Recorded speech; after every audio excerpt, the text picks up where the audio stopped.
je vois la bonté de Jésus briller, briller sur le toit de ma maison. Mon âme bénit Seigneur. Quand je vois la bonté de Jésus briller, briller sur le toit de ma maison. Mon âme bénit le Seigneur. Mon âme bénit le Seigneur. Mon âme bénit le Seigneur. Mon âme bénit le Seigneur. Mon âme bénit le Seigneur. Oui, ce matin, comme le chant le dit, mon âme bénit le Seigneur. Mon âme bénit le Seigneur. Et ce matin, je voudrais que ensemble, avant que nous ne puissions bénir notre Dieu, nous allons lire un passage dans la parole de Dieu. La Bible déclare que Dieu prend appui sur sa parole pour les exécuter. Amen. Amen. Et toute chose que nous devons faire, nous devons prendre appui sur la parole de Dieu afin de pouvoir l'exécuter. Amen. Amen. Voici Ésaïe 45, le verset 7. Nous allons lire Ésaïe 45, le verset 7.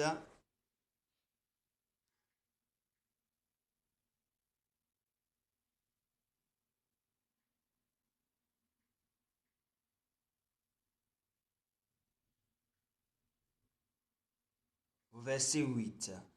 Ésaïe 45, le verset 7 à 8. Je vais remonter un peu au verset 5. Je suis l'Éternel, et il n'y en a point d'autre. Hors moi, il n'y a point de Dieu. Je t'ai saint avant que tu me connusses. C'est afin que l'on sache du soleil levant au soleil couchant que hors moi, il n'y a point de Dieu. Je suis l'Éternel et il n'y en a point d'autre. Je forme la lumière et je crée les ténèbres. Amen. Je donne la prospérité et je crée l'adversité. Moi, l'Éternel, je fais toutes ces choses. Le verset 8 dit que les cieux répandent d'en haut et que les nuées laissent couler la justice. Que la terre s'ouvre, que le salut y fructifie et qu'il en sort à la fois la délivrance. Moi, l'Éternel, je crée ces choses. Amen. Amen. Ouais, c'est la parole de Dieu. Il dit, je forme la lumière. Je forme la lumière. Alléluia. Voici la partie que je veux prendre. Il dit, je forme la lumière. Frère, si une personne, une divinité a la capacité de former la lumière, ce n'est pas ta vie qu'elle n'est pas capable de former. Alléluia. Amen. La lumière est formée par lui. Les hommes, les scientifiques aujourd'hui, nous avons des lumières qu'ils ont faites. Mais la lumière que Dieu a faite, il a faite de sa parole. La Bible déclare qu'il a dit que la lumière soit et la lumière fut. C'est lui qui a donné vie à toutes choses. Il a donné vie à ta vie Il a donné vie à ta maison. Il a donné vie à ma vie. Il a donné vie à ma maison. Et ce matin, tu ne peux pas fermer la bouche devant une telle personnalité, un tel Dieu qui est capable de former ta vie pour te donner vie et que tu vives. Alléluia. Ce matin, je voudrais que tu élèves la voix pour dire merci au Seigneur de ce qu'il te donne la vie, de ce qu'il t'a permis de voir. Parce que le fait que tu as la capacité de voir, c'est qu'il a mis en toi une lumière glorieuse, une lumière excellente, une lumière merveilleuse, une lumière qui te permet aujourd'hui de pouvoir le reconnaître. Bénissons Dieu et célébrons le roi des rois. Mon Dieu et mon roi, je te dis merci, je te bénis, je te rends toute la gloire. Merci pour ta présence. Merci pour ta présence, merci pour ta présence, merci pour ta présence, merci pour ta présence, merci pour la vie que tu nous donnes, merci pour la vie que tu nous accordes, merci pour la vie que Jésus, tu déploies sur nous, tu déploies sur notre personnalité. Dieu de gloire, Dieu puissant, Dieu merveilleux, merci de m'avoir gardé, protégé, environné de gloire, environné de présence, environné de puissance. Oh, ce matin, je tiens à te dire merci. Je tiens à te bénir pour la lumière que tu as formée et ma vie que tu as formée. Ce qui signifie que c'est toi qui m'as fait, ce qui signifie que je suis de toi, tu es l'auteur de mon existence. Et ce matin, je tiens à te bénir. Et ce matin, je tiens à te célébrer. Et ce matin, je tiens à t'exalter. Et ce matin, je tiens à t'élever. Oh, Jésus-Christ de Nazareth, Dieu de gloire, Dieu puissant, merveilleux que tu es, je viens te dire merci. Élevez ma voix avec mes frères pour te bénir. Élevez ma voix avec mes soeurs pour te célébrer. Oh mon roi, que ton nom soit célébré à jamais. Oh, à jamais tu seras. À jamais tu seras. L'agneau sur le trône. L'agneau sur le trône. Je fléchis les genoux.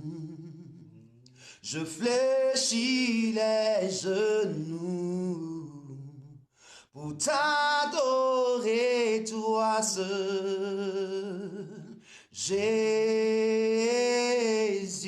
à jamais tu seras. À jamais tu seras. L'agneau sur le trône. L'agneau sur le trône, je fléchis les genoux, je fléchis les genoux, pour t'adorer toi seul, Jésus. Tu vas demander la présence de Dieu. La Bible déclare que si deux s'accordent sur la terre pour demander une chose au Seigneur, Dieu leur accorde cela. C'est pourquoi ce matin, demande au Seigneur, nous sommes plus que deux, nous demandons ta présence parmi nous. Parce que sans toi, nous ne pouvons rien faire, sans toi, nous ne pouvons rien accomplir, comme ta parole le dit dans Jean chapitre 15, le verset 5. Alors, demande la présence de Dieu. Nous avons besoin de lui.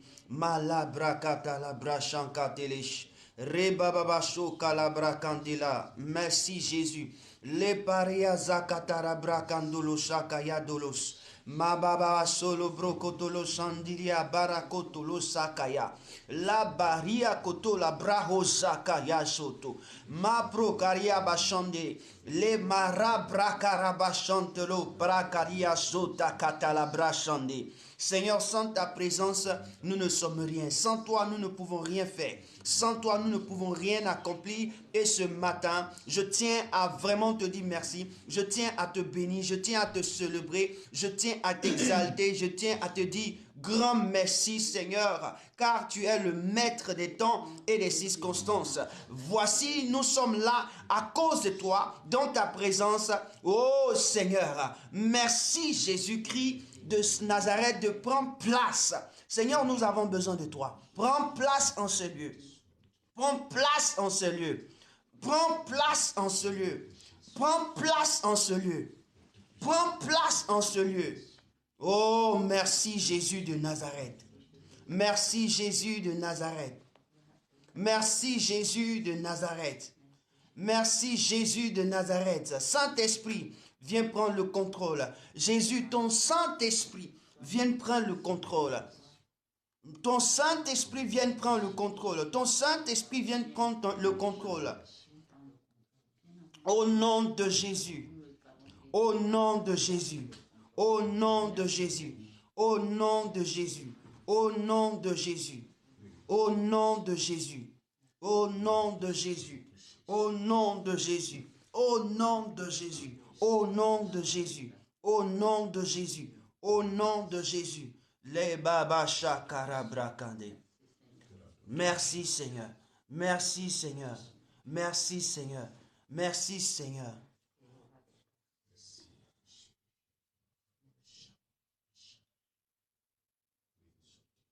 Saint-Esprit, je t'adore. Je te donne ma vie, je t'aime ton Saint-Esprit, je t'adore.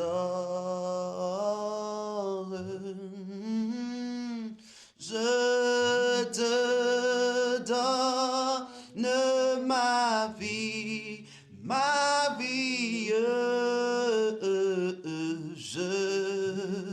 je t'aime tant, je t'aime, tant, je t'aime, tant, je t'aime,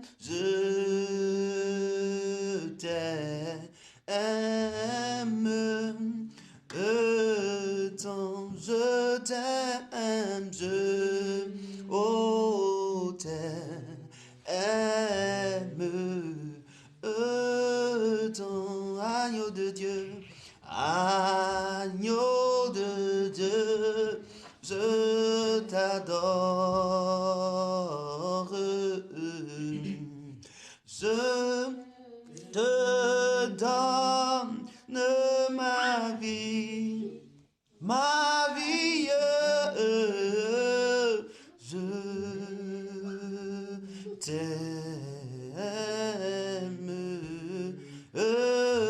tant, je t'aime,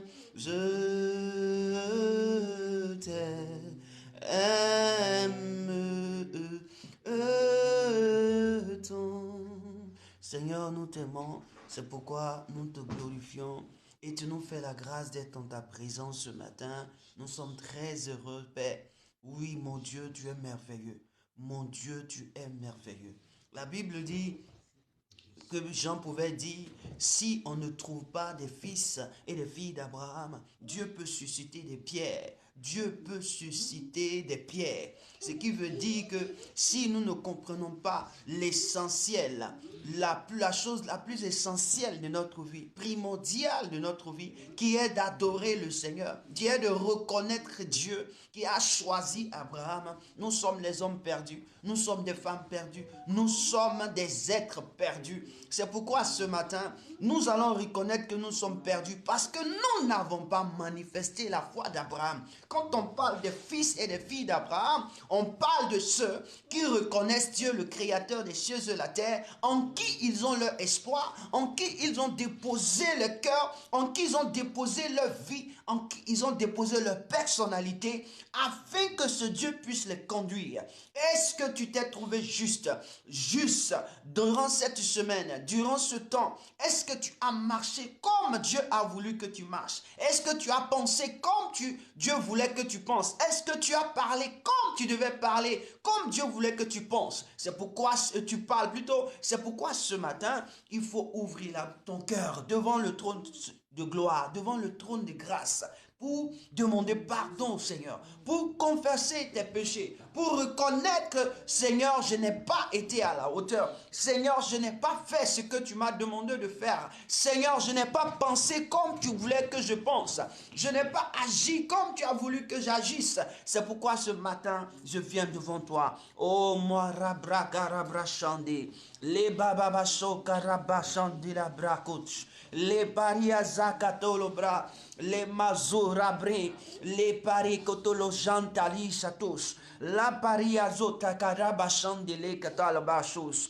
Merci mon Dieu, Père, je reconnais que je suis peu inférieur qu'à toi. Je reconnais que je suis un homme, éternel mon Dieu, qui est vraiment comme un vermisseau, Seigneur. Combien de fois, éternel mon Dieu, tu m'as interpellé et je n'ai pas écouté ta voix? Combien de fois tu m'as dit de ne pas faire et je n'ai pas écouté ta voix? Et ce matin, je viens devant toi, Seigneur, ce matin, te demander pardon, Seigneur. Toutefois, mes pensées, mes paroles, ma manière de me conduire, mon caractère n'a pas honoré ton nom, n'a pas donné gloire à ton nom. Ce matin, je te demande pardon. Ce matin, je te demande pardon. Ce matin, je te demande pardon. Ce matin, je te demande pardon. Ce matin, je te demande pardon. Perdu que je suis, je te demande pardon, Seigneur. Je viens devant toi avec mon esprit, mon cœur, mon âme, ma personne, te demander pardon, Jésus-Christ, te supplier pour mes erreurs, pour mon péché, pour mon iniquité, pour les transgressions, pour mes mauvaises manières de juger les situations, pour les mauvaises manières de penser des choses qui m'entourent, des frères et des sœurs. Je te demande pardon, Jésus. Oh Père, pitié de moi. Je profite de cette occasion, te demandant aussi pardon pour ma maison, demander pardon pour mes enfants, te supplier pour leur vie. Je ne sais, certainement, dans leur cœur, ils ont péché contre toi. Dans leur manière de faire, ils ont péché contre toi. Dans leur manière de penser, ils ont péché contre toi. Je veux te demander pardon. Je te supplie, Seigneur. Je te demande pardon pour mon épouse. Toutefois, ses pensées, ses regards, son attitude ne t'a pas honoré. Je te supplie, je te demande pardon. Je t'implore pour cela, Seigneur. Aie pitié de nous. Ce n'est pas parce que nous voulons t'offenser. Ce n'est pas parce que nous avons décidé de t'offenser. Seigneur, tu nous connais mieux que nous-mêmes. Et ce matin, nous te supplions, nous te demandons pardon. Père, aie pitié, aie compassion de nous. Père, étends ta main et viens à notre secours. Père, étends ta main et viens à notre secours. Père, étends ta main et viens à notre secours. Oh Jésus-Christ de Nazareth, oh Père de gloire, nous venons te demander pardon. Oh, aie pitié, Seigneur. Aie pitié, aie pitié. Pardonne-moi, Seigneur. Jésus, tu es mon sauveur. Pardonne-moi, Seigneur. Pardonne-moi, Seigneur. Pardonne-moi, Seigneur. Jésus, tu es mon sauveur. Pardonne-moi, pardonne-moi, pardonne-moi, pardonne sans verser, pardonne-moi, pardonne-moi, pardonne-moi, par ton esprit, pardonne-moi, pardonne-moi, pardonne-moi, pardonne-moi, pardonne-moi, Seigneur, oh, Jésus, tu es mon sauveur. Pardonne-moi, Seigneur. Pardonne-moi, Seigneur. Pardonne-moi, Seigneur. Oh, Jésus, tu es mon sauveur. Pardonne-moi, pardonne-moi, pardonne-moi, purifie-moi, purifie-moi, purifie-moi, purifie-moi, purifie-moi, oh, purifie-moi, purifie-moi, purifie-moi, lave-moi, oh, lave-moi, lave-moi, lave-moi. Seigneur, lave-nous par ton sang. Lave ma vie, lave la vie de mon frère, lave la vie de ma soeur. Lave-nous, lave-nous par ton sang. La Bible déclare que celui qui lave ses vêtements dans le jus du raisin, oui, c'est le jus qui est l'image du sang de Christ. Il se purifie, il lave, il se purifie, Seigneur, lave-nous. Nous voulons nous laver dans ton sang qui est versé dans la mer de ton sang, pour que notre vie, nos vêtements qui étaient tachetés, puissent maintenant, Seigneur, être propres, désinfectés des taches, désinfectés d'iniquité, désinfectés, Seigneur, pour la gloire de ton nom. Ce matin, nous t'en sommes infiniment reconnaissants, car tu es merveilleux. Merci, Seigneur, de nous pardonner. Merci, Jésus, de nous purifier. Que l'honneur et la gloire te reviennent, Dieu de gloire, Dieu puissant et Dieu merveilleux. Oh, gloire à ton nom. Merci Jésus. Tu vas dire au Seigneur, Père, voici mon cœur. Je te présente mon cœur afin que tu parles à mon cœur ce matin. Je te présente ma vie afin que tu parles à ma vie ce matin. Je te présente mon esprit afin que tu parles à mon esprit ce matin. Seigneur, je ne veux louper. Que mon corps entende ta voix, que mon cœur entende ta voix, que mon esprit reçoive ta voix. Parle au Seigneur. La Bible dit que nous devons offrir notre corps comme un sacrifice vivant, saint, agréable, ce qui sera de notre part un culte raisonnable. C'est pourquoi tu dois offrir ton esprit à Dieu, ton cœur à Dieu, ton corps à Dieu, pour que Dieu puisse les utiliser pour sa gloire. C'est pourquoi j'ai dit, dis au Seigneur, parle à mon cœur, touche-moi au nom de Jésus de Nazareth. Prie le Seigneur, dis au Seigneur, je m'offre ce matin, je viens à toi ce matin, je m'offre en ce jour pour la gloire de ton nom, je m'offre Père à toi ce matin, j'offre mon esprit, mon âme et mon corps, t'appartient Jésus, c'est toi qui l'as racheté, c'est toi qui as racheté ma vie et ce matin, je veux te le donner, je veux te l'accorder afin que tu puisses te révéler à mon esprit, tu puisses te révéler à mon âme, tu puisses te révéler à mon corps, afin que ma vie soit impactée au nom de Jésus. La Bible déclare que dans Matthieu le chapitre 3 verset 11, que ta parole dit, Jésus, tu es venu nous baptiser du Saint-Esprit et de feu. Seigneur, je ne peux pas sortir de ce lieu sans que mon esprit soit baptisé, sans que mon âme soit baptisée, sans que mon corps soit baptisé du Saint-Esprit et de feu. Seigneur, ce matin,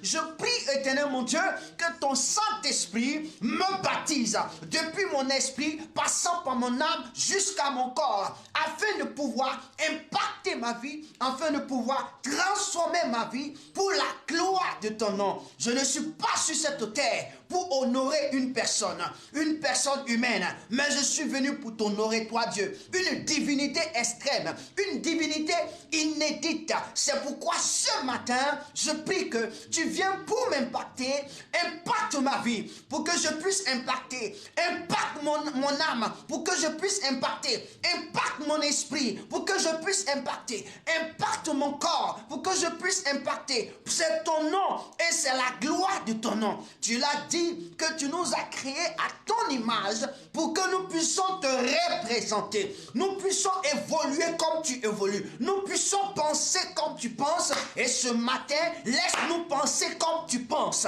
laisse-nous parler comme tu parles, laisse-nous agir comme tu agis. Jésus pouvait dire, oui, ce que je fais, je vois faire ça au Père. Seigneur, Jésus agissait comme tu agissais. Il dit, tel que mon Père agit, moi aussi j'agis. C'est pourquoi ce matin, aide chacun de nous, ceux qui sont sur cette plateforme, à comprendre que tu es Dieu, à savoir que tu es Dieu, à savoir que tu es l'unique, à savoir que tu restes Dieu et tu seras Dieu. Agis dans nos vies, agis dans nos cœurs, transforme nos vies, transforme notre cœur au nom de Jésus de Nazareth. Quiconque que ce soit, qui se trouve sur cette plateforme, qui se trouve en présentiel, Père, je prie qu'en ce jour, quelque chose de merveilleux se présente à lui, quelque chose d'extraordinaire se présente à elle. Au nom de Jésus, que ce que nous allons entendre nous fortifie, nous bénisse, nous transforme et nous apporte la restauration.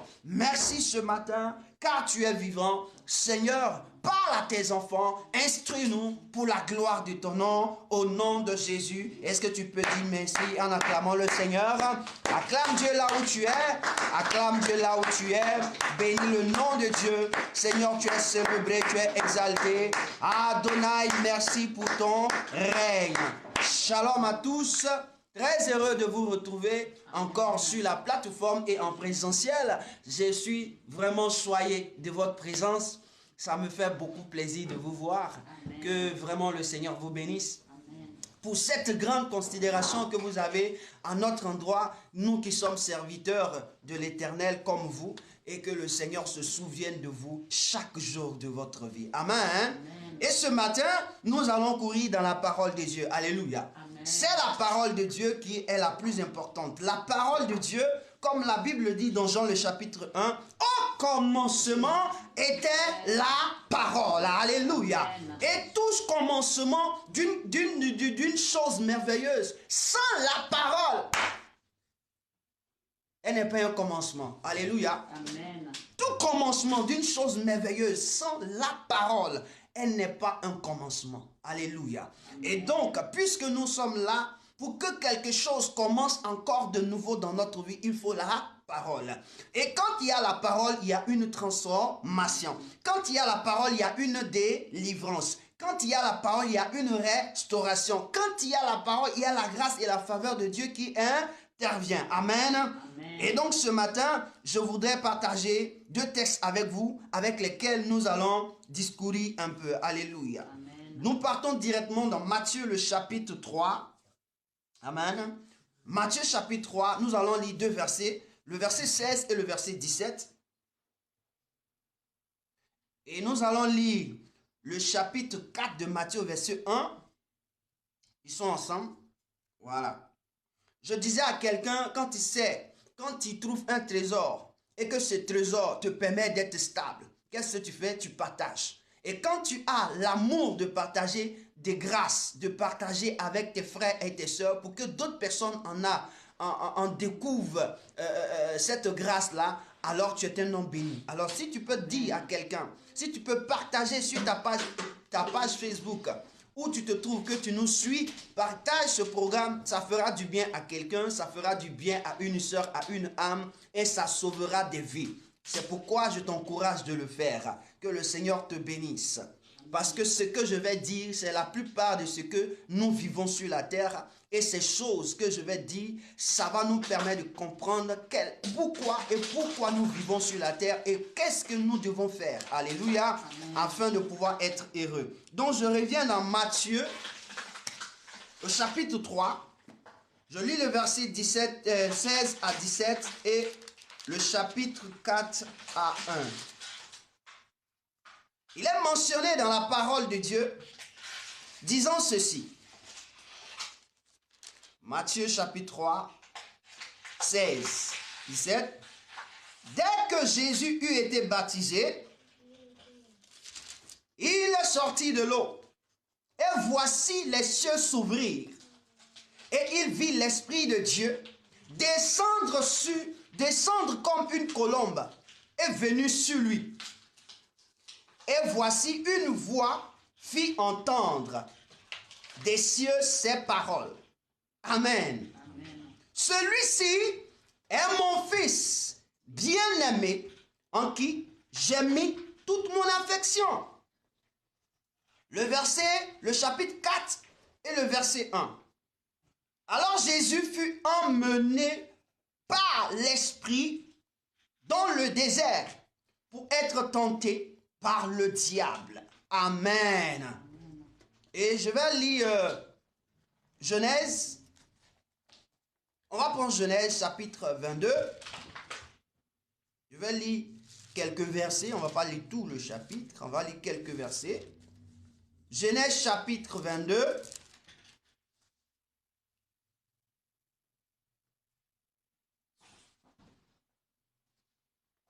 On va lire les 3 premiers versets.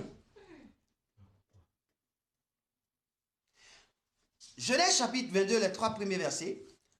Après ces choses, Dieu mit Abraham à l'épreuve. Et il lui dit, Abraham, et il répondit, me voici. Dieu dit, prends ton fils, ton unique, celui que tu aimes, Isaac, va-t'en au pays de Morija, et là, offre-le en holocauste sur l'une des montagnes que je te dirai. Abraham se leva de bon matin, sella son âne, et prit avec lui 2 serviteurs et son fils. Donc ils sont 4 personnes. Il fendit du bois pour l'holocauste et partit pour aller au lieu que Dieu lui avait dit. Amen. Amen. Amen. Que la parole de Dieu soit bénie. Amen. Amen. Ici ce matin, je veux parler d'un thème qui est très capital. Le désert de Jésus-Christ, notre délivrance. Alléluia. Le désert de Jésus-Christ, notre délivrance. Pourquoi je voudrais parler du désert de Jésus-Christ, notre délivrance? Alléluia. Hey. Dieu est merveilleux. Comme je l'ai si bien dit, dans Jérémie le chapitre 1, le verset 12. Je prends appui sur ma parole pour l'exécuter. Dieu ne peut pas agir dans la vie d'un peuple sans sa parole. Dieu ne veut pas agir dans la vie d'un fils ou d'une femme ou d'un homme sans sa parole. Dieu prend toujours appui sur sa parole pour l'exécuter. C'est pourquoi de la Genèse à l'Apocalypse, tu vas comprendre que tout ce qui est fait dans l'Ancien Testament est la base du Nouveau Testament. Alléluia. Amen. Tout ce qui est fait dans l'Ancien Testament est l'ombre des choses à venir. L'Ancien Testament est l'ombre des choses à venir. Donc la base des choses à venir.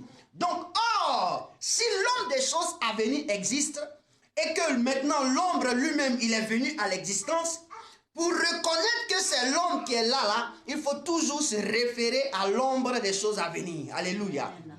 Et donc c'est pourquoi j'ai lu ces 2 textes. J'ai lu Matthieu chapitre 3 et j'ai lu Genèse chapitre 22.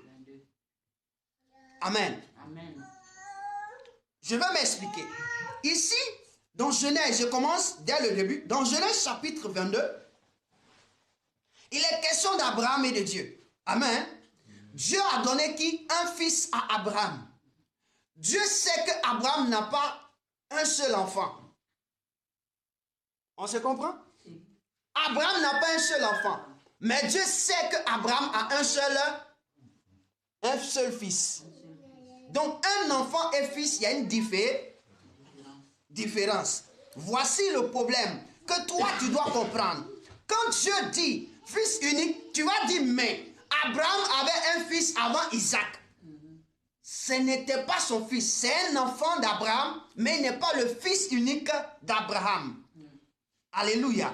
Oui. Le fils unique, c'est la personne qui est identique à son père. Amen. Un fils, il est identique à son père. Que ce soit dans la dimension spirituelle, que ce soit dans la dimension physique, il est identique à son père. Or, un enfant peut être une personne qui n'est pas forcément spirituellement identique à son père, mais qui est physiquement identique à son père. Alléluia. Amen. Pourquoi? Je l'explique. Agar était égyptienne. Amen. Amen. Agar était égyptienne. Or, la lignée des Égyptiens, nous comprenons, ils n'ont aucune relation avec Dieu. Ce sont des païens.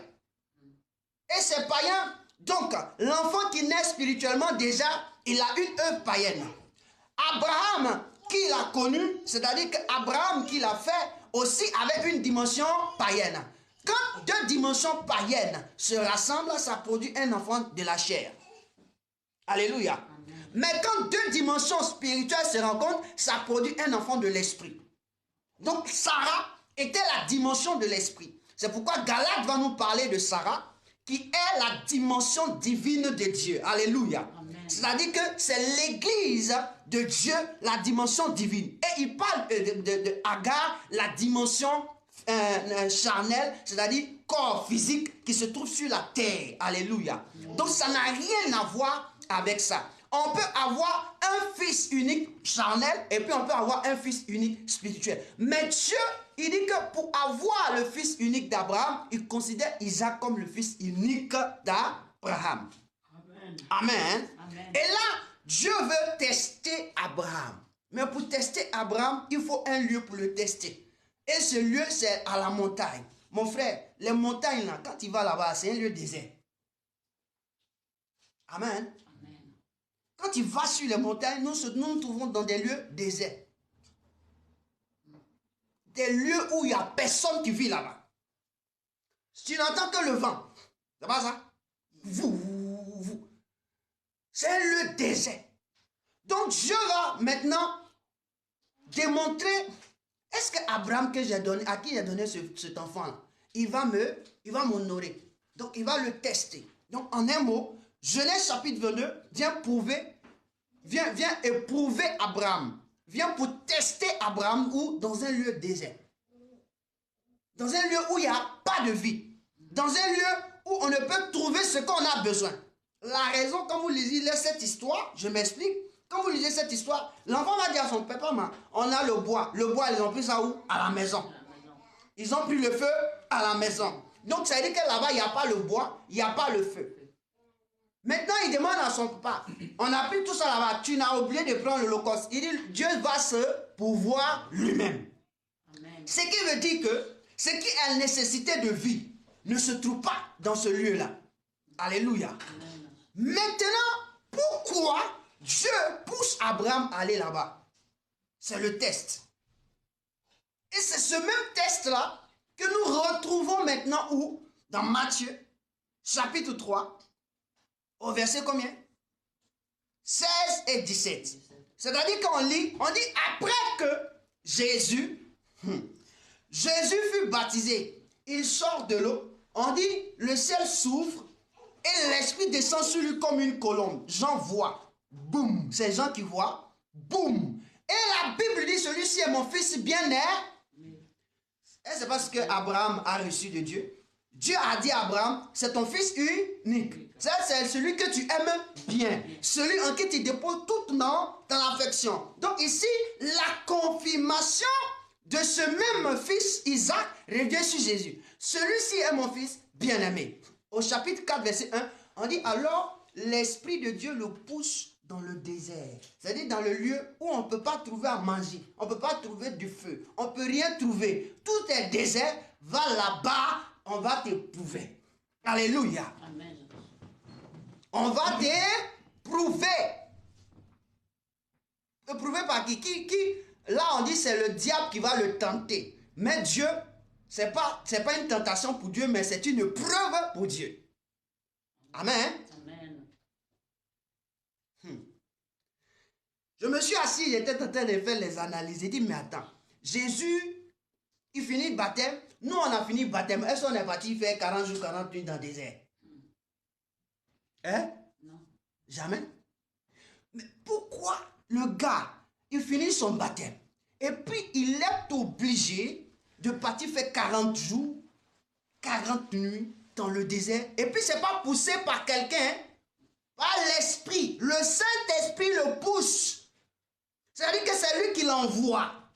C'est lui qui le projette. C'est lui qui le conduit. Et c'est pas ce que Dieu a fait à Abraham. Il dit, je vais te montrer là où tu vas partir offrir là. Donc, il faut venir. Donc, Abraham prend et puis Dieu lui montre maintenant là où il va partir offrir. Et puis, Abraham se lève, ça va, c'est à Moria. Et c'est la même chose que Jésus va faire dans ce texte-là. Alléluia. Et Jésus va obéir tel que Abraham a obéi. Jésus va obéir. Maintenant, je veux que nous comprenions pourquoi le désert. Pourquoi Jésus devait passer par le désert? Pourquoi toi et moi, nous devons passer par le désert? Pourquoi une communauté, une famille doit passer par le désert? Pourquoi des personnes qui vivent sur la terre doivent passer par le désert? Pour savoir cela, il faut revenir sur la voie de Christ. Dieu dit, quand on prend le désert, comme je l'ai expliqué, c'est un lieu inhabité, un cimetière. C'est-à-dire que là-bas, quand on dit cimetière, c'est-à-dire que tu ne peux pas trouver quelque chose qui vit. Amen. Mais je donne encore que le désert est une plateforme. C'est une plateforme qui peut ne pas être habitée. C'est une plateforme qui a aussi un cimetière. Donc tu vas trouver sur des... Nous avons beaucoup de plateformes qui sont inhabitées. C'est-à-dire que des plateformes qui sont créées, mais ça ne sert à rien. Ces plateformes ne produisent rien. Ces plateformes ne peuvent éduquer, ne peuvent rien faire. Au contraire, ça envoie quoi? Au cimetière.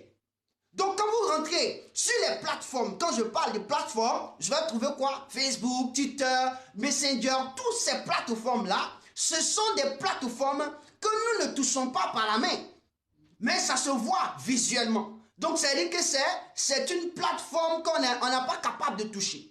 On n'est pas capable de manier. Mais c'est que nos vies ne sont pas transformées. C'est un cimetière. Ces plateformes nous produisent le cimetière. Ces plateformes nous envoient dans des lieux inhabités, dans des lieux inachevés où on ne sait pas comment s'orienter et comment t'y diriger. Parce que quand tu es dans le désert, mon frère, tu ne rencontres que quoi? Le sable et le vent. Le désert normal, c'est le sable et le vent. C'est-à-dire que là-bas, là, tu ne sais même pas comment t'orienter. Si tu as passé ici, au moins tu t'en rends compte, les pas que tu as fait là, c'est déjà effacé. Tu ne peux pas te retrouver. On te jette dans un désert. Mon ami, pour t'en sortir, il faut la grâce de Dieu. Pour t'en sortir, il faut la grâce de Dieu. Et donc, un homme qu'on envoie dans le désert, c'est qu'il l'objectif, c'est qu'il ne pourra pas s'en sortir. Alléluia. Amen. Parce que tu ne sais pas où se trouve le nord, ou le sud, l'est et l'ouest.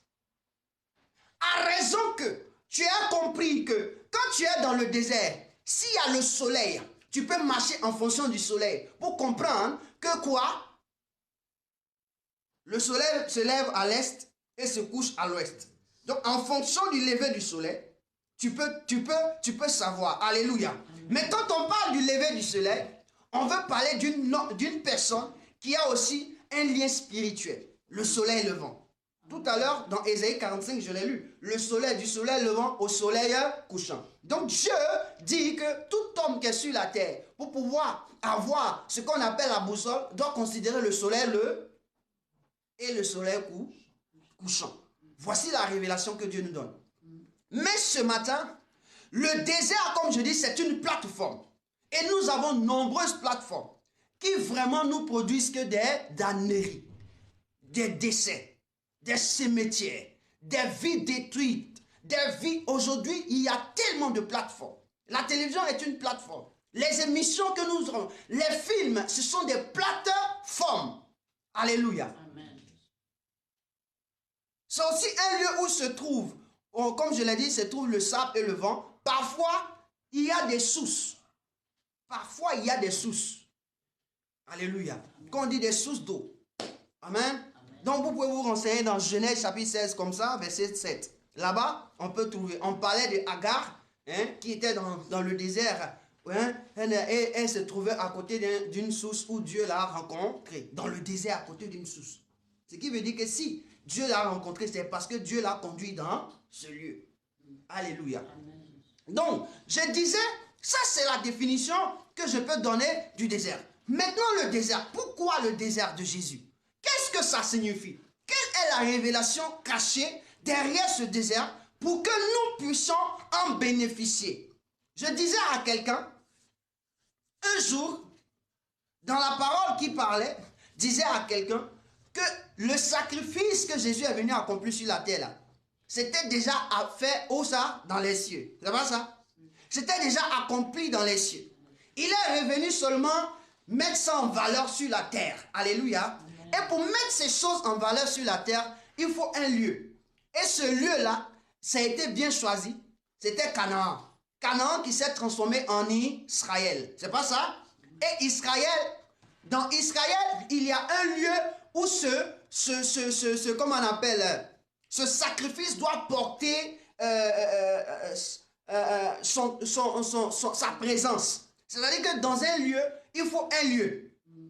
Donc, je prends l'intimité d'une famille ne se trouve pas dans le salon ni dans la cuisine. C'est pas ça? Ça se trouve où? Dans la chambre. Donc, c'est le lieu. Mais il y a un lieu où ce sacrifice doit être fait. Et donc, Dieu va choisir le désert. Le désert, c'est un cimetière. Il va choisir le désert. Quand il choisit le désert, la pensée qui me vient, c'est qu'il a compris que son peuple était un peuple au cimetière.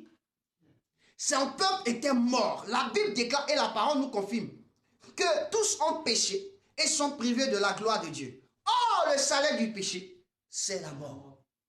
Donc, pour pouvoir accomplir le travail dans la vie de son peuple, il faut aller dans un lieu de mort, dans un lieu désert, un lieu où il n'y a personne, afin de faire le sacrifice pour ressusciter la vie là-bas dans le désert, avant de venir maintenant commencer sur les êtres humains. Premier motif, voici ça. Ça, c'est la première révélation. Ça, tu ne vas jamais entendre. Si ce n'est pas les carrures des hommes de Dieu que Dieu a établis, que nous sommes. Tu ne vas jamais entendre. Chacun a son ministère. La première des choses, Dieu ne pouvait pas venir sauver Israël. Si lui-même, il n'avait pas déjà combattu spirituellement, ce qui était. C'est le motif pour lequel, premier motif pour lequel Dieu envoie Jésus dans le désert. La deuxième, ou le deuxième motif pour lequel Jésus part dans le désert, je vais te le révéler. La Bible déclare, quand nous partons dans l'ombre des choses à venir, qui est l'Ancien Testament, là on va trouver quoi dans Lévitique chapitre, allons-y dans Lévitique chapitre 16. Et je vais te faire voir, on va lire deux petits versets. Dans Lévitique chapitre 16, là-bas, on va nous parler de la loi sur la fête annuelle des expiations. La loi sur la fête annuelle des expiations. Et quand vous lisez dans Lévitique chapitre 16, verset 1 à 19, vous allez découvrir que la loi de la fête, la loi sur la fête annuelle des expiations se fait avec deux boucs. Alléluia. L'expiation se fait avec deux boucs. Précisément, quand vous entrez dans le chapitre 7 et 10, ça vous allez trouver. Non, dans le chapitre, oui, il y a le verset 7, 10 et puis il y a le verset 15 à 16. Est-ce que vous comprenez? Je vais lire ces deux trucs-là pour que vous compreniez. Il dit ceci, Lévitique 16, vous y êtes? Si quelqu'un a trouvé qu'il fasse la lecture. Lis Lévitique 16, d'abord Lévitique 16, 7 à 10 et Lévitique 16, 15 à 16. Donc, ok, moi-même j'ai trouvé. Et je lis. Lévitique 7, il dit, il prendra les deux boucs et il les placera devant l'Éternel à l'entrée de la tente d'assignation. Le verset 8 dit, Aaron jettera le sort sur les deux boucs, un sort pour l'Éternel et un sort pour Azaël. Ok? Le verset 15 à 16 dit, il égorgera le bouc expiatoire pour le peuple et il emportera le sang au-delà du voile. Il fera avec ce sang comme il a fait avec le sang du taureau. Il en fera l'aspersion sur le propitiatoire et devant le propitiatoire. C'est ainsi qu'il fera l'expiation pour le sanctuaire à cause des impuretés des enfants d'Israël et de toutes les transgressions par lesquelles ils ont péché. On se comprend? Par lesquelles ils ont péché. Il fera de même pour la tente d'assignation qui est avec eux au milieu de leur impureté. Donc, au fait, les boucles servaient un. Il y avait deux boucles. Il y avait un. Quand on les présente, on présente les deux boucles. On jette le sort. Le sort, c'est dit que on fait de telle sorte que Dieu choisit celui qui va rester dans le camp et Dieu choisit celui qui va rester hors du camp. Alléluia. Et donc, quand on fait, Dieu choisit celui que Dieu reste, celui que Dieu a choisi pour qu'il reste dans le camp, c'est ce que Dieu va recevoir devant son autel. C'est ce qu'il va pardonner les iniquités et les transgressions des enfants devant l'autel. Maintenant, il y a un second qu'on appelle celui qui va à Azaël. Azaël, c'est lui qu'on appelle le boucle, qu'on envoie dans le désert vivant. Vous savez, on envoie le sacrificateur, prend ce boucle-là, il impose sa main, il confesse les péchés, lui, son péché, le péché d'Israël et de la maison d'Israël. Toutes les transgressions, il confesse ça, et puis il prend le gars, hein, l'animal là, et puis il va le mettre dans le désert vivant. On ne le tue pas, hein? On le met dans le désert vivant. Mon ami, dans le désert, ce qui va se passer, ça n'a qu'à se passer. On ne se soucie plus de lui. Mais imaginez-vous un instant, un animal dans le désert, il fait comment pour vivre? Il doit rencontrer ce qu'on appelle la mort. C'est l'objectif. Tant qu'il n'y a pas de mort, le premier sacrifice qui est fait devant l'Éternel n'aura pas de valeur. Parce que ce sont les deux qui représentent le sacrifice d'expiation. Et c'est pourquoi, annuellement, au peuple d'Israël, chaque année chez les Juifs, il fallait faire un sacrifice pour le pardon de tout le peuple. Depuis le sacrificateur jusqu'au peuple, on doit pardonner tous les péchés. Chaque année, c'est ce qu'on faisait. Et c'est ce sacrifice-là. On devait prendre deux boucs. Si l'autre qui est parti, tant qu'il n'est pas mort là-bas, là, mets-toi dans ta tête que le sacrifice qui est là, il ne va pas connaître la justification. Donc quand on laisse partir le bouc dans le désert, c'est là-bas, il s'en va. Il est vivant, non? Mais après, on ne vous dit pas ce qui se passe. Le gars, il meurt là-bas. Parce qu'il ne va pas trouver de l'eau. Il ne va pas trouver à manger. Il ne va rien trouver que le sable et le vent. Et il va mourir. Et quand il va mourir, alors ce qui est devant l'Éternel sera pardonné. On dit le salaire du péché, c'est la mort. Voici le motif. Amen. Donc, le deuxième motif que je voulais vous faire comprendre, Jésus représentait le bouc de la mort. Le bouc de la mort pour toi et pour moi. Pour quiconque m'entend, homme que tu sois, même si tu ne vas pas dans une communauté, même si tu ne pries pas, tu n'es pas croyant, mon ami Jésus est venu payer le prix de tes péchés par sa mort. C'est pas ce qui est arrivé. Il est le bouc de la mort. Donc le sort de Jésus, c'est que tant que Jésus ne mourra pas, le péché ou ta vie ne pourra pas changer de condition. C'est pourquoi Jésus était obligé d'être poussé par l'esprit, aller dans le désert en tant que le bouc qu'on appelle Azazel. Le bouc Azazel, c'est Jésus. Ce bouc, c'est lui qui participe à l'expiation de notre vie. C'est-à-dire qu'il prend la place de ma vie et de ta vie. De la vie de quiconque être humain qui se trouve sur terre. Afin de lui donner sa vie et que nous vivions et que lui meure. Azazel.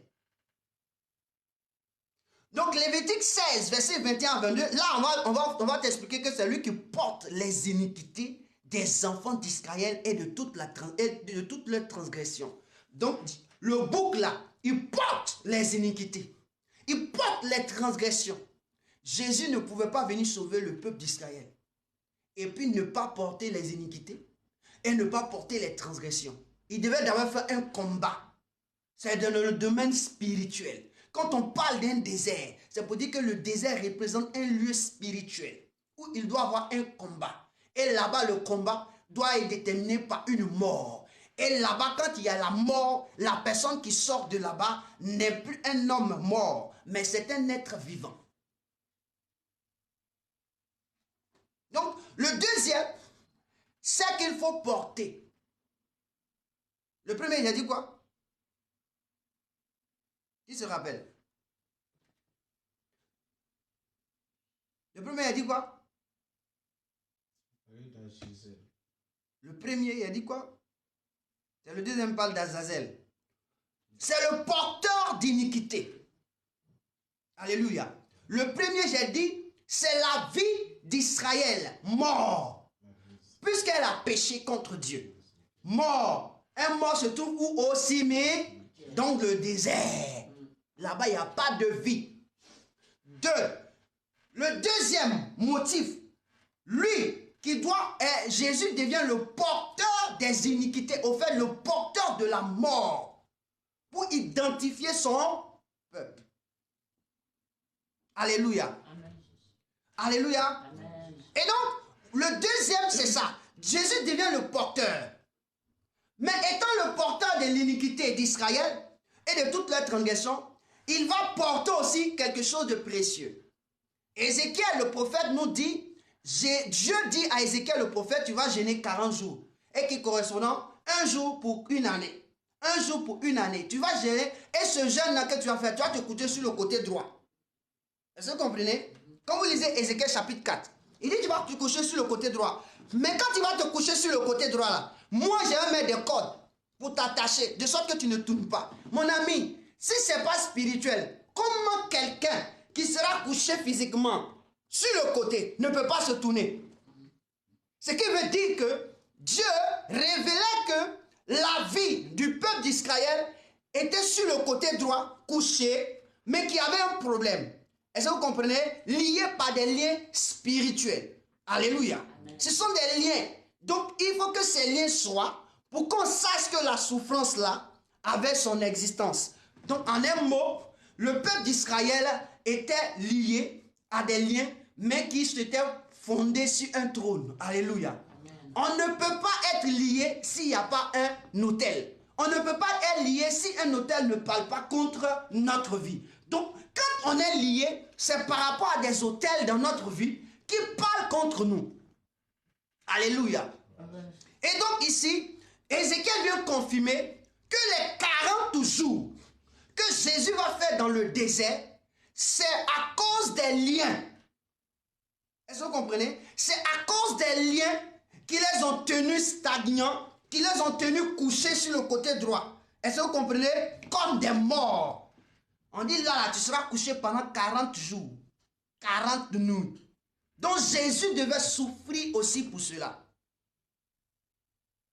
Et c'est là la révélation sort que le côté a été percé. Parce que c'est le côté droit de Jésus qui a été percé. Pourquoi? Parce que Ézéchiel, couché sur le côté, couche-toi sur le côté va pourrir. Tu vois ça?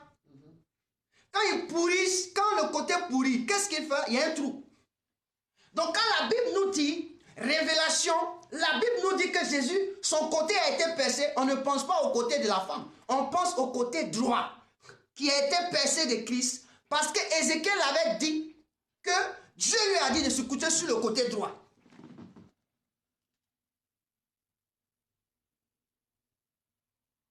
Pourquoi? Parce que c'est de là-bas va sortir quelqu'un qu'on appelle le trône de gloire de David. Alléluia. Amen.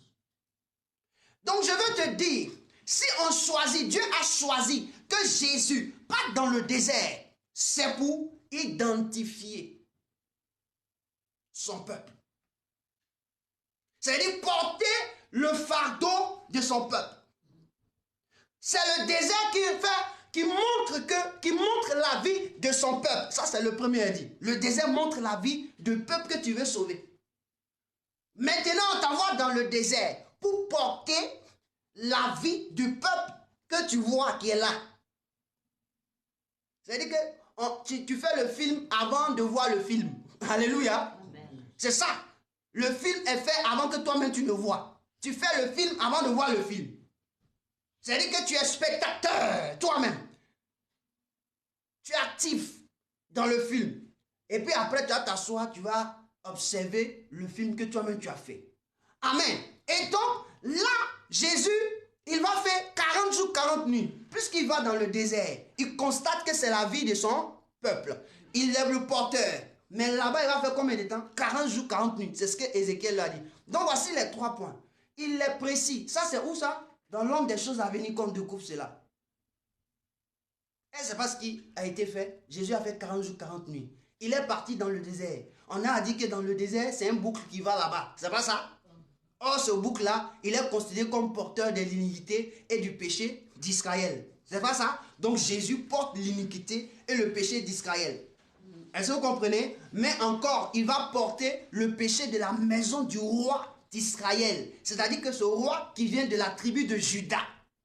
C'est ce que Ézéchiel va confirmer. Que, étant dans le désert, ce qui va permettre à ce que le règne de Dieu retourne, il faut un prix à payer pour le trône royal.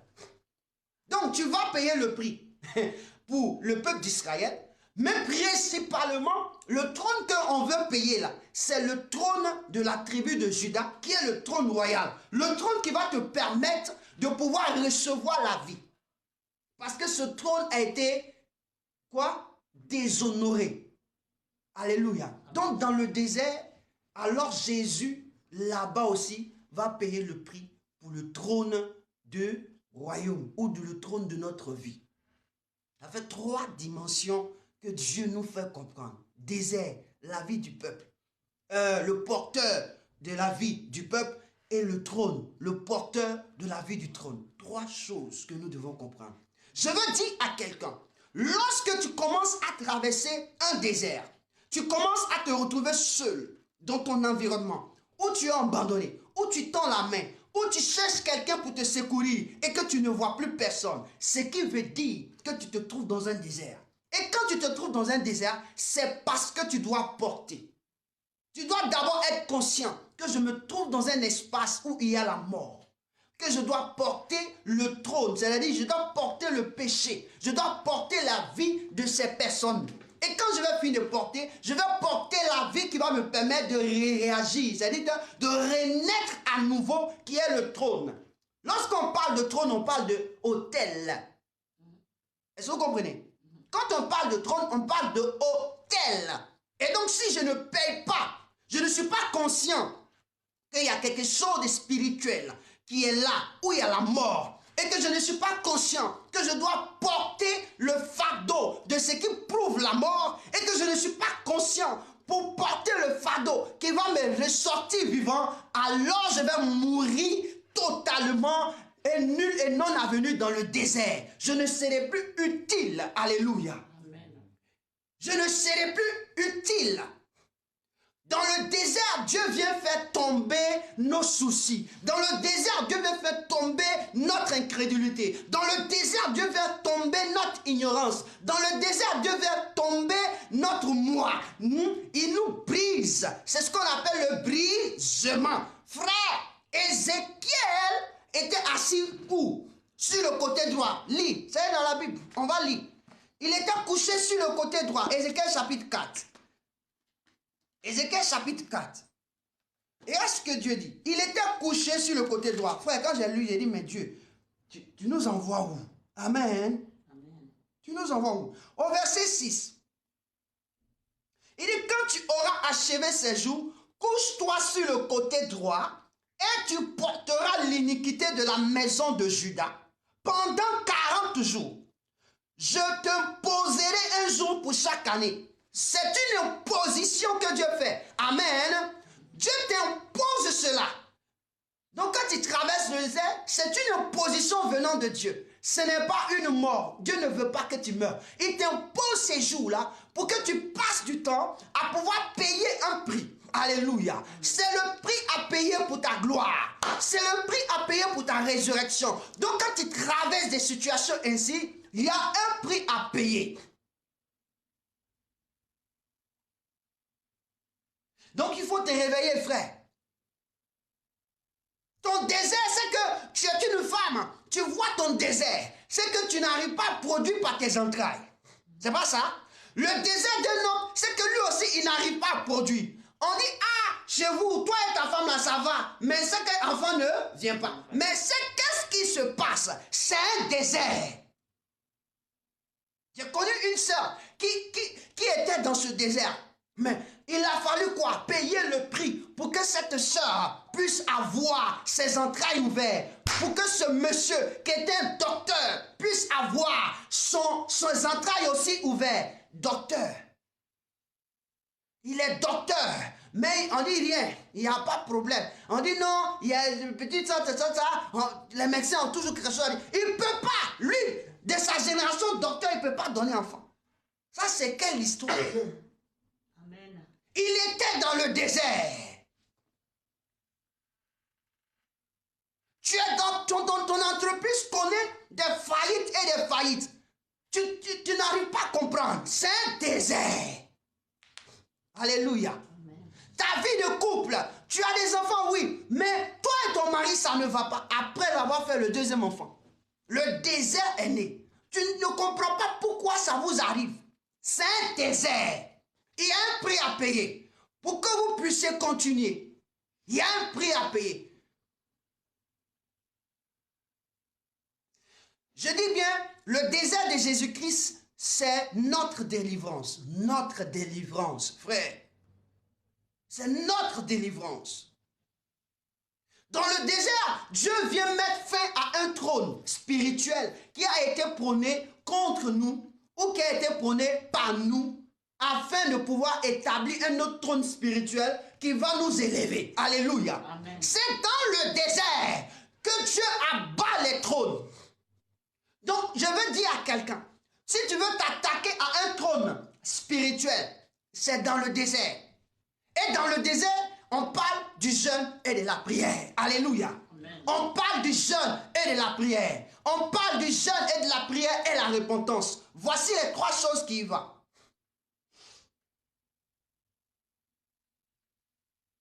Le désert. Et notre vie est changée, transformée par Jésus, par ça. Je me suis posé la question, mais pourquoi c'est le Saint-Esprit qui l'envoie lui-même? Parce que si un homme avait envoyé Jésus, si Jean avait dit à Jésus, je t'accompagne dans le désert parce que c'est là-bas que tu étais, le peuple n'allait jamais être délivré. C'est-à-dire qu'une partie comment on appelle, du péché ou de l'iniquité allait revenir en ville. Parce que quoi? Le sacrificateur qui portait l'animal, le bouc dans le désert, quand il revenait, qu'est-ce qu'il faisait? On dit les habits sacrés qu'il avait portés là, il les enlève. Et lui-même, il se lave. Il doit laver les habits. C'est comme ça se faisait. Mon ami, tu as fini de laver le jette tout. C'est pas dans la cour. C'est pas dans donc, l'impureté là, ça ne revient pas là-bas. Ça revient. Donc, le Saint-Esprit va se choisir lui-même de prendre Jésus et de le pousser. Donc, ça ne regarde que le Saint-Esprit. Donc, c'est pourquoi le Saint-Esprit est obligé, pour éviter qu'un homme soit contaminé, soit contaminé. Alors, le Saint-Esprit va pousser Jésus, va emmener Jésus, pour que lui seul puisse gérer. Or, le Saint-Esprit qui touche quelque chose d'impur, c'est lui qui purifie la chose. Alléluia. Amen. Ah, parce que l'impureté ne peut pas toucher le Saint-Esprit. L'impureté ne peut pas le toucher. Et donc, il a poussé Jésus, il a envoyé Jésus pour que Jésus fasse cela. Alléluia. Je disais qu'il faut comprendre là, dans la révélation, que dans Genèse chapitre 49, quand nous lisons Genèse chapitre 49, le verset 8 et le verset 10, nous allons comprendre quelque chose. Si Jésus est obligé de passer par le désert, de voir la vie, de constater la vie de son peuple, Israël, Amen. 2, le constat qu'il a fait, c'est révélé par quoi? par le péché, par l'iniquité, par les transgressions, c'est pas ça? Donc, il devient porteur de l'iniquité et de la transgression. Ça fait 2. 3. Quand il devient porteur, il devient aussi porteur de ce qui a fait l'iniquité et la transgression. Amen. Qui est un trône ou un autel. Parce que quand vous lisez dans l'histoire, vous allez voir que toutefois, les enfants d'Israël n'adoraient pas Dieu. Ils partaient vers des autels. C'est pas ça? Ils adoraient des autels. Et des autels étrangers. Et c'est ce qui faisait que Dieu se fâchait. Il les envoyait combattre. Il les envoyait en esclavage. Ils les envoyaient là-bas. C'est pas ceci. Et donc, ils devaient se rendre compte qu'il y avait un autel aussi qui était là, qui provoquait l'iniquité et la transgression. Alléluia. Amen. Du temps de Salomon, qu'est-ce qui s'est passé? On dit Salomon a eu tellement de femmes et qu'il sait, les femmes païennes l'ont conduit avec quoi? Adorer quoi? Un autel qui est différent de celui de... Et c'est ce qui a provoqué là, le séisme, ou bien le psychisme de comment on appelle, du royaume. Le royaume a été divisé après Salomon. C'est pas ça? Ça a été divisé et c'est devenu combien? Le royaume de Juda et le royaume d'Israël. Donc, pour résoudre ce problème, il fallait cette histoire du désert. C'est un trône qui a été divisé. Et puisque le trône est divisé par un autre trône, il faut payer le prix dans le désert pour que le trône soit rétabli. Et le trône, c'était le trône de Juda, comme je l'ai dit. Le trône de Juda, c'est là David était assis, c'est pas ça? Maintenant, pourquoi c'est forcément Juda? Juda parce que sans un autel dans ta vie n'est pas vie. Donc nous tous, nous sommes régis par un autel. Alléluia. Que ça soit spirituellement, que ça soit physiquement. Nous sommes venus de diverses familles, de diverses langues. Moi, je suis sudiste. Toi, tu es nordiste. Toi, tu es centraliste. Toi, tu es aussi centraliste. Donc, on a des diverses coutumes qui est basées sur des autels. Et ces autels-là parlent contre qui? Notre vie. Pourquoi? Parce que nos ancêtres nous ont portés en étant dans leur règne devant cet autel, qui n'a rien à voir avec celui de Dieu. Donc tout ce qui est produit dans notre vie est produit par l'autel. Dieu vient par sa grâce venir sur la terre payer le prix de cette mauvaise autel pour la déchirer, pour la vaincre, pour que nous retrouvons un autel nouveau qui est l'autel de la grâce de Christ. Alléluia. On appelle ça le trône de la grâce de Christ. Quand il lit dans Hébreu, on dit « Venez devant le trône de la grâce de Jésus ». C'est un autel. Pourquoi? Parce que ce Jésus a compris que sa mission, pour la réussir, il faut que Judas, qui porte le trône parmi Israël, c'est-à-dire que parmi les enfants de Jacob, les 12 fils de Jacob là, c'est Judas qui portait le flambeau. Alléluia. Qui était l'autel. C'est pourquoi Genèse 49, 10 va dire, quand il lit Genèse 49, 10, il va signifier ceci. Je suis en train de venir te faire comprendre quelque chose. Genèse 49, verset 10. Maranatha. Yeah. Que Dieu te bénisse. Amen. Genèse 49, le verset 8. Judas, tu recevras les hommages de tes frères. Ta main sera sur la nuque de tes ennemis. Les fils de ton père se prosterneront devant toi. Vous avez compris? On se prosterne devant un roi. C'est pas ça? Verset 10. Le sceptre ne se loignera point de Judas, ni le bâton souverain d'entre ses pieds, jusqu'à ce que vienne le Shiloh et que les peuples lui obéissent. Amen. Amen. Donc voici la prophétie. Donc Jésus, partant dans le désert pour reconnaître son peuple qui est un cimetière, pour porter le fardeau qui les a rendus cimetière, alléluia, amen, et pour aussi porter le fardeau du trône de Judas qui a permis que ce peuple transgresse et qu'il les rende cimetière. Voici les 3 motifs pour lesquels il était parti. Donc il était parti pour vraiment prier, intercéder pour que cette vie-là puisse être restaurée. Et Judas, c'était la chose la plus glorieuse. C'est pourquoi en Apocalypse chapitre 1, combien on appelle 1 verset 6 et Apocalypse chapitre 5 verset 6, on dit il a fait de nous un royaume des sacrificateurs.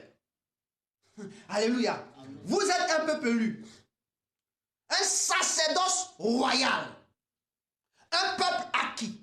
On n'a pas dit un peuple élu et puis on a laissé son nom. On dit sacerdoce royal. Ça veut dire que vous êtes sacrés. Vous êtes des rois sacrés. Donc Jésus est venu faire de nous des rois. Il est venu rétablir notre trône. Amen. Maintenant, la question que je vais te poser. Est-ce que tu sens que tu as rétabli ton trône? Est-ce que ton trône s'est rétabli pour que tu vives dans cette gloire que tu veux vivre? Puisque ton trône n'est pas encore rétabli, alors tu es obligé de passer par des déserts pour vivre la gloire. Je veux dire à quelqu'un, tu dois accepter le désert dans ta vie afin de comprendre l'œuvre spirituelle que Dieu veut que tu accomplisses dans ce désert pour ton avenir de demain, pour ton lendemain. Si tu ne comprends pas cela et que tu restes dans la lamentation, tu restes dans la quiétude, tu restes dans l'inquiétude, tu restes dans les soucis. Donc comment je vais faire? Tu ne pourras pas sortir du désert. Tu vas mourir dans le désert. Et beaucoup de personnes sont mortes dans le désert. Amen. Parce qu'ils ont brisé leur âme. Leur âme a été brisée. Leur esprit a été brisé. Ils n'ont plus la force quelque part de continuer. Et c'est ce qui fait que tu vas mourir. Je dis bien, Jésus a fait cela pour que nous soyons rétablis. Jésus a posé le trône. Jésus a posé le trône de gloire. Il a posé le trône de grâce pour que ta vie et ma vie soient transformées. Je veux dire à quelqu'un. Jésus a dit ceci dans Luc chapitre 23 verset 31. Il dit, ce qui m'arrive en tant que bois vert, au bois sec, qu'est-ce qui lui arrivera? Ça veut dire que Jésus avait déjà prophétisé que vous regardez ma vie, de la manière elle commence. C'est comme ça vous va commencer. De la manière elle va fonctionner. C'est comme ça pour vous va fonctionner. Et de la manière elle va finir. C'est comme ça aussi vous allez finir. Alléluia. Donc Jésus nous révèle quelle est la mission pour laquelle nous sommes venus sur terre. Nous devons passer par les déserts. Et chaque domaine de notre vie, pour qu'elle connaisse une ascendance, pour qu'elle connaisse une gloire, le désert doit se pointer, la mort doit être vaincue, et maintenant la gloire de la vie doit se présenter. Alléluia. Toutefois, tu rencontres des situations alors, et que tu traverses cette situation, tu as sorti du désert. Le désert financier, tu dois vaincre ce qu'il y a afin d'avoir de la gloire dans les finances. Quand nous avons des problèmes financiers, c'est parce qu'il y a un désert à comprendre là. Alléluia. Il y a quelque chose à comprendre là. Frère, Jésus n'a pas payé le prix 40 jours, 40 nuits dans le désert. Quand il est sorti, la Bible déclare que le diable l'a tenté. Quand il est sorti, le diable n'a pas pu rien faire. Le diable voulait le clouer comme il a cloué Israël avec ses péchés. Mais on dit quoi? Il s'est relevé. 3 choses qui l'ont permis de se relever. Il connaissait la parole de Dieu. Il savait comment utiliser la parole de Dieu. Et il savait qui il faut adorer. 3 choses. Il connaissait la parole de Dieu. Il savait comment utiliser la parole de Dieu. Et il adorait. Il savait qui il faut adorer. Nous connaissons la parole, mais nous ne savons pas l'utiliser. Et nous ne savons pas qui adorer. Et le problème, c'est ce qui fait que nous mourons dans le désert. C'est pourquoi il y a 3 types de tentations du diable. Est-ce que vous comprenez? Il dit, il connaissait la parole de Dieu. Parce que celui qui est venu le tenter a présenté la parole de Dieu. Il a répondu par la parole de Dieu. Il connaissait la parole de Dieu. Il savait comment l'utiliser. C'est-à-dire qu'il y avait la connaissance de la parole de Dieu. L'utiliser. Quand il a répondu par la parole de Dieu, il a su l'utiliser. Quand tu te trouves devant une situation et que tu as un problème, tu vis un problème, une situation, tu dois savoir la parole de Dieu. Et tu dois savoir utiliser la parole de Dieu pour cette circonstance précise. Et la troisième des choses, tu dois savoir adorer Dieu. Tu dois adorer Dieu. Donc ce qui veut dire, c'est ce qui va te faire sortir dans le désert. Et la Bible déclare que quand Christ a reçu à ces 3 choses, qu'est-ce qui s'est passé? On dit le Satan a disparu et l'Esprit de Dieu est venu sur lui. Voici la résurrection qui est apparue. C'est-à-dire que dans tes moments difficiles, tu dois comprendre que Dieu veut que tu arrives à la connaissance, alléluia, de cette situation qui est là, qui est une situation de mort, alors qu'il doit devenir une situation de vie. Or, pour que la situation de mort sorte de là, il faut ce qu'on appelle le jeûne et la prière.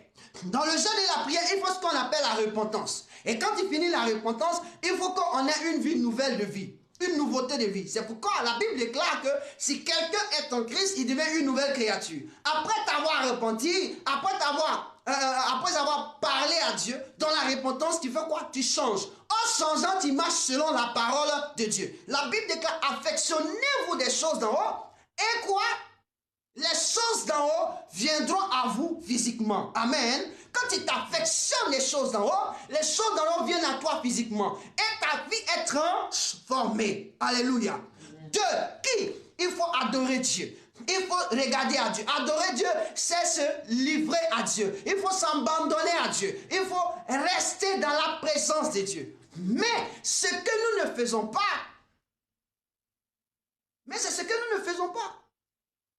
Quand nous nous trouvons dans des situations, on se soucie. Les incrédulités se présentent. Alléluia. On devient ignorant. On devient comme si on n'a jamais entendu la voix de Dieu, ni la parole de Dieu. Qu'est-ce que Dieu nous a dit hier? On a oublié. Et c'est dangereux. Jésus est venu dans le désert pour que tu comprennes que tu es capable de vaincre le désert. Que tu es capable de sortir dans le désert, étant dans un cimetière, sortir régénéré pour que l'Esprit de Dieu soit glorifié, Dieu soit élevé. Je suis venu ce matin dire à quelqu'un, le sacrifice de Jésus à la croix n'a pas été d'abord à la croix, mais c'est d'abord dans le spirituel, dans le désert. C'est une plateforme où il y avait la mort. Et Dieu va te mettre dans cette plateforme où il y a des problèmes pour voir comment est-ce que tu vas réagir. Ta réaction définira tes actions. Alléluia. Ta réaction définira tes actions. Dis encore avec moi. Ta réaction définira tes actions. Ma réaction devant mes circonstances, devant les situations, vont définir ma quoi? Ma réaction définira mes actions. Ça va définir tes actions. La manière dont tu vas réagir, ça va suivre d'une action. Alléluia. L'action, c'est une œuvre. Alors, quand tu réagis bien, tu vas avoir quoi?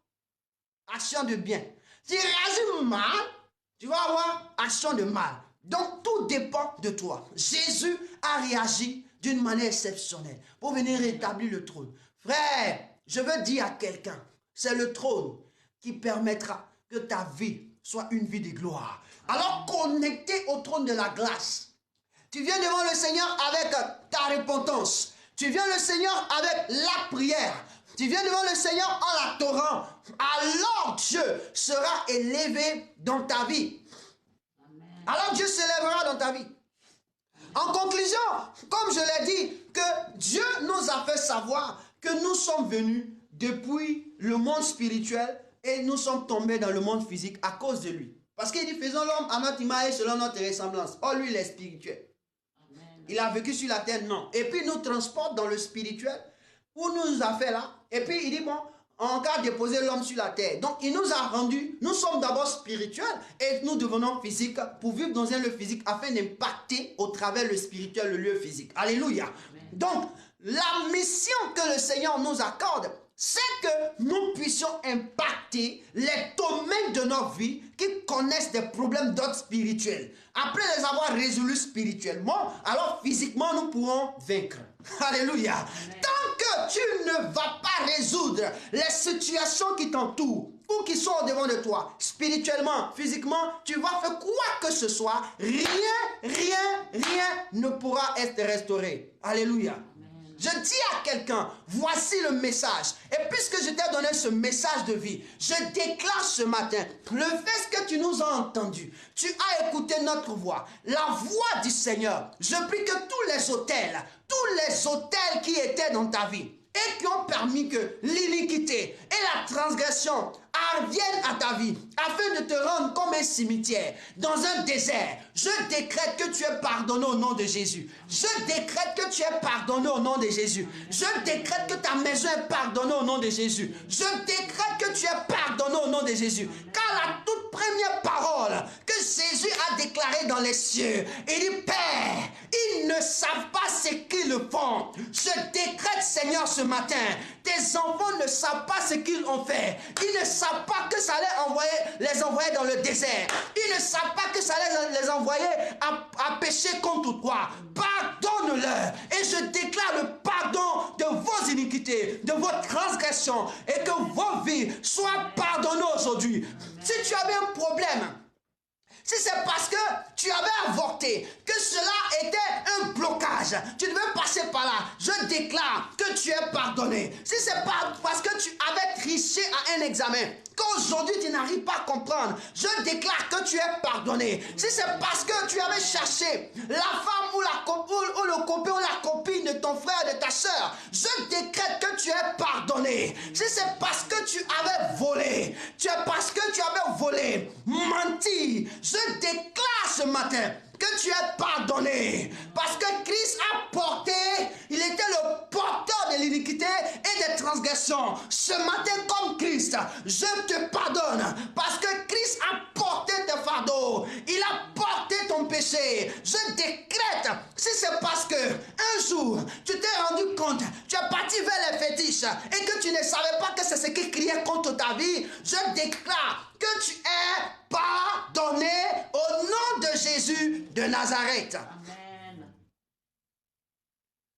Que tout ce qui avait été détrôné, que le vrai trône qui avait été détrôné, je déclare au nom de Jésus, par le sacrifice de Christ, un trône nouveau s'est établi. Le sang de Christ, quand ça a coulé, un trône s'est établi. Je décrète maintenant que dans le monde spirituel, tout homme qui parlait contre toi, maintenant, voit le sang de Christ et soit écrasé au nom de Jésus. Car le sang qui est versé sur le trône sont des sangs éphémères. Ce sont des sangs des humains, ce sont des sangs des boucles, ce sont des sangs des personnes qui n'ont aucune valeur. Mais le sang de Jésus est le sang plus glorieux, le sang vivant. Je décrète que ce sang-là parle contre tous ces autels afin de les détruire dans ta vie, de les détruire dans ta maison, de les détruire dans la vie de tes enfants, de les détruire dans ta famille.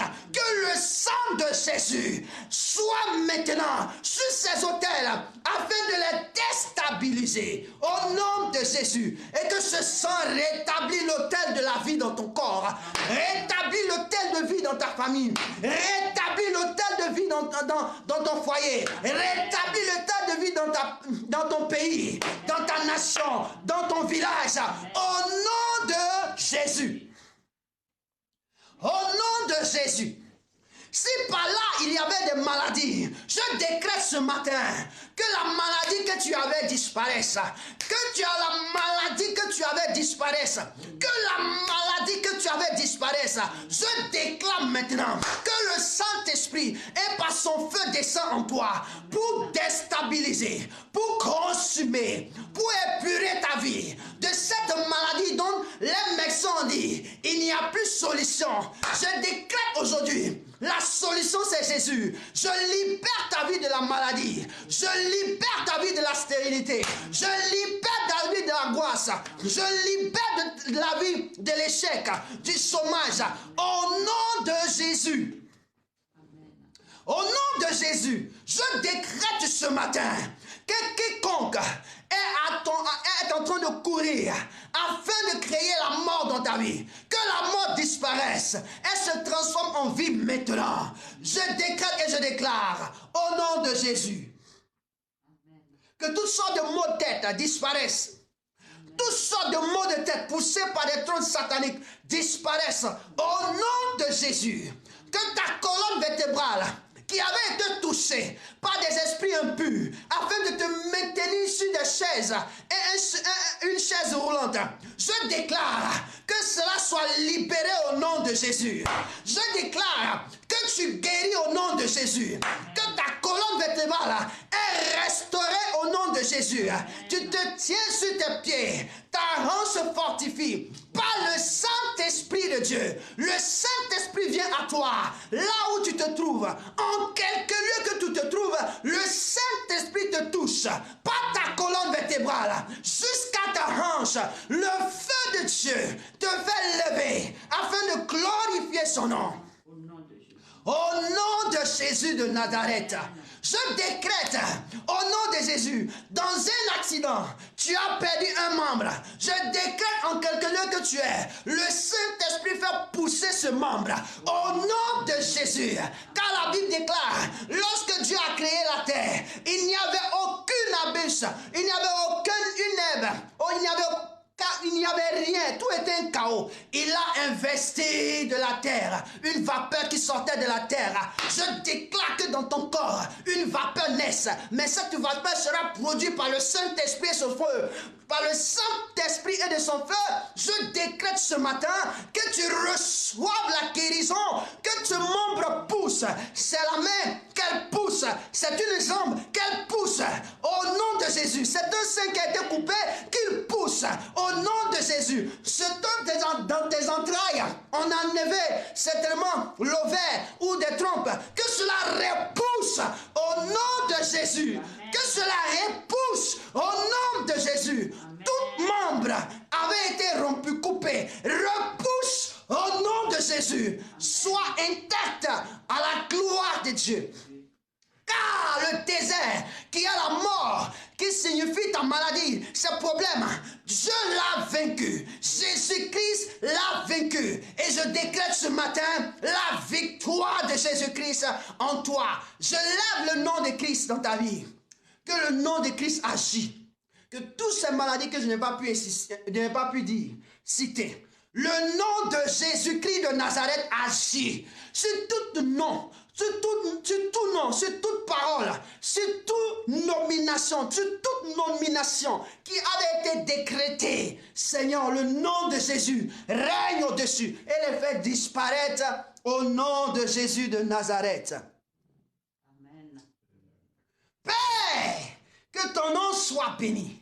Qu'au sortir d'ici, Seigneur, qu'il y a des vies de témoignages. Amen. Qu'il y a des vies de témoignages. Amen. Qu'il y a des vies de témoignages. Amen. Que des familles témoignent la guérison de leurs enfants, la guérison de leurs filles, la guérison de leur mari, la guérison de leur mère, la guérison. Seigneur, car tu es un Dieu qui guérit. Tu es un Dieu qui guérit. Amen. Seigneur, merci parce que tu es fidèle. Merci parce que tu accomplis ta parole. Nous ne sommes qu'un canal. Nous ne sommes qu'un canal par lequel tu révèles ta pensée. Et Seigneur, ce matin, tu nous as révélé que ton désert, c'est notre délivrance. Alors cette délivrance soit vécue par chacun de nous. Et que seul ton nom soit glorifié. Au nom de Jésus. Est-ce que là où tu es, tu peux acclamer le Seigneur? Amen. Amen, amen, amen, amen, amen, amen. Amen, amen, amen, amen. Que Dieu te bénisse. Amen. Que Dieu te restaure. Amen. Et que cette restauration soit vue. Que cela commence à cet instant précis. Merci Jésus. Et dans les jours à venir. Afin que le nom de Jésus soit glorifié. Amen. Amen. J'ai été très heureux de partager ce moment avec vous. Vraiment que le Seigneur vous bénisse et qu'il vous accompagne dans tout ce que vous allez faire. Amen. Sachez que Jésus a établi le trône royal, qui est le trône de Judas. Il a restauré et ce trône va parler contre la vie de chacun de nous. Souviens-toi de ce trône et dis au Seigneur que ce trône parle en ma faveur. Au nom de Jésus, allez dans la paix, dans la grâce de Dieu et que la force de Dieu vous accompagne en tout et pour toutes choses. Amen.